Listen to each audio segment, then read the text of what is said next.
In a world where the global population has topped 7 billion and is set to double in many developing countries by 2050, the challenges we face are almost unprecedented.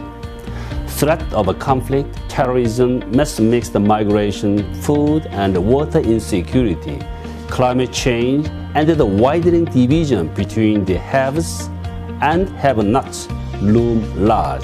Government and civil society are seeking ways in which social and economic development can continue to satisfy the needs of this burgeoning population, but in a way that is genuinely sustainable. Last year saw two landmark achievements: the adoption of a 2030 Agenda for the Sustainable Development and the Paris Agreement on Climate Change. As United Nations Secretary General Ban Ki-moon said when he visited IMO in February this year, "These are victories for the world people and triumphs for multilateralism." Shipping and IMO have a major role to play in translating the momentum generated by these agreements into tangible improvement in the lives of people we serve. In today's economy, people all over the world rely on ships to transport the commodities, fuel, foodstuffs, goods, and the products on which they depend. Maritime transport is the backbone of international trade and the global market. Ships have never been so technically advanced, so sophisticated, never carried so much cargo, never been safer, and never been so environment-friendly as they are today. It is thanks to the global fleet and the global workforce of over 1 million seafarers that the import-export of goods on the scale necessary to sustain the modern world can take place. But if the benefits of the globalization are to be evenly spread, all countries must be able to play a full and active part in shipping.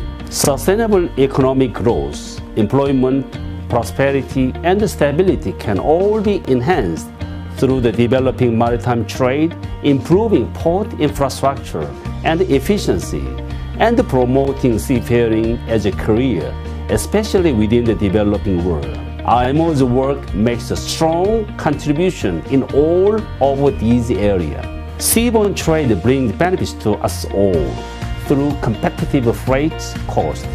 The transport cost element in the shelf price of consumer goods is negligible for a product transported by sea. With its impressive environmental performance, shipping is a driver of a green growth. Sustainable development is dependent on the continuing cost efficiency of maritime transport. Economic and regulatory incentive will encourage the shipping industry to invest in green technologies, which are not only beneficial for the environment, but can also mean cost savings in the longer term. The availability of a low-cost and efficient maritime transport has helped many possible dramatic improvement in the global living standards, especially in emerging economies that have seen many people taken out of acute poverty in recent years. As the World Maritime Day theme for 2016 so rightly acknowledges, shipping is indispensable to the world and is set to remain central to the world economic growth as we make the inevitable transition toward an era of a clean and sustainable development.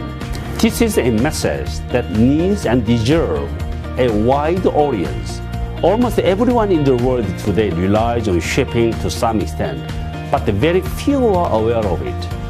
I will certainly be doing my best to amplify this message during the course of the year, and I urge all those involved in this vital industry to join me in spreading the news that shipping is indispensable to the world.